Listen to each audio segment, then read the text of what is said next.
All right, today want to talk to you really quick. Alan Stratton over at As Wood Turns puts on a competition every year, and it's a Christmas ornament competition. So I'll put a link to his channel up one of these sides right here.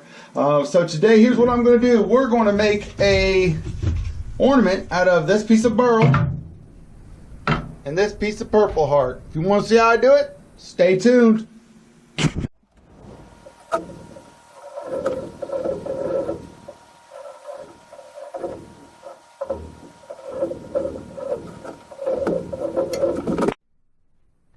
Alright, this is going to piss off a few of you pen turners and even some of you Burl junkies that like to put this stuff in resin.